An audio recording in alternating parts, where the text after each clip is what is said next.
MotorWeek is made possible by Lucas Oil, TireRack.com, and RockAuto.com. This is the Toyota Paseo. It's one of a host of small, sporty coupes that have debuted on the market recently. It's also proof of how well the Oriental automakers anticipate market needs. No sooner had the price of gas started to go up than these sporty little cars, based on economical, easily insured small car platforms, started to appear in showrooms everywhere. The Paseo is based on Toyota's Tercel, a car that we like so much that we voted it our best bargain car in our annual Driver's Choice Awards. But the Paseo's sporty looks promise more than just basic transportation.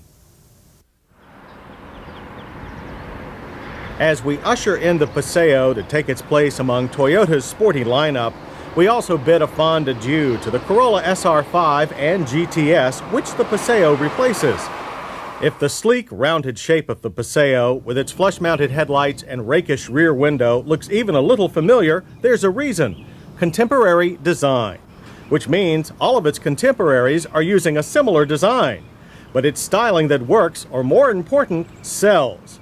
As I mentioned, the Paseo is based on the 93.7-inch Tercel platform, and from the front, the Paseo looks typically Toyota. A quick glance at the other end, adorned with an optional spoiler, and we get the impression that this car means business. However, a peek under the hood, and we find that it's only econo-sports business as usual. Thanks to twin cams and 4 valves per cylinder, the Tercel's 1.5-liter 4-cylinder has its power boosted to an even 100 for the Paseo. And it moves the Paseo along at a respectable clip, but not quite enough spunk to live up to the car's racy looks. But the story's not over yet. Although we yearn for more horsepower, the Paseo's performance numbers were not that disappointing. The 2,075-pound Paseo travels 0 to 60 in 10.6 seconds. A quarter-mile trip is over in 17.9 seconds, with a final speed of 78 miles per hour. While not quick, power remains constant through the RPM range.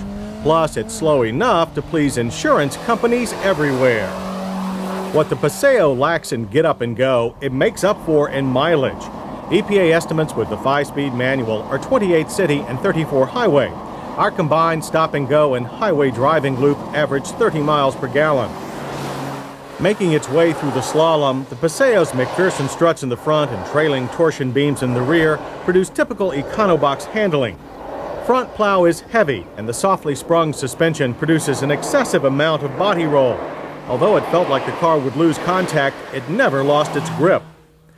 Bringing all this activity to a screeching halt takes some doing.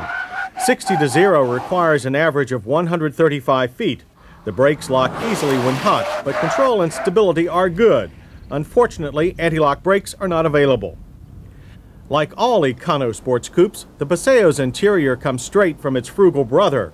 But that's good. The rounded shapes are pleasing and match the exterior styling theme. Gauges are big and easy to read, but too few for our liking.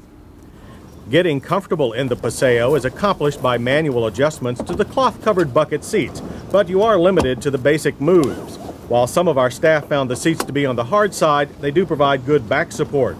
More side support would be appreciated. Passive restraint is by way of door-mounted, non-mechanical shoulder belts. We like the optional moonroof, but it hogs a bit too much headroom. The center dash includes high-mounted ventilation controls, which are simple to use. Our test car was equipped with the optional ETR cassette stereo with 4 speakers. It sounded strong and clear.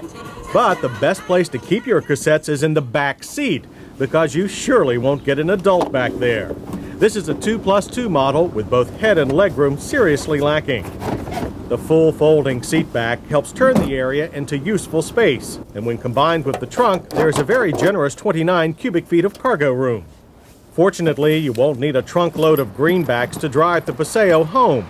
The base price is $9,988. Our test vehicle, with options, invoiced at $12,423. They don't call these Econo sports coupes for nothing.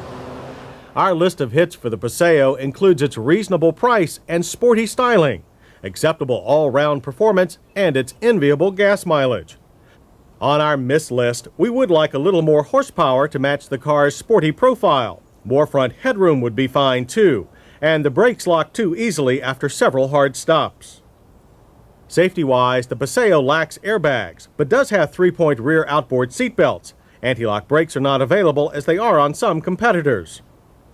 A Nissan NX2000 can be ordered with anti-lock brakes, and an airbag for the driver is standard, but you will shell out nearly $3,000 more for the bigger-engined NX2000. Performance of the base NX is similar to the Paseo. The Geo Storm hatchback also comes with a driver's side airbag.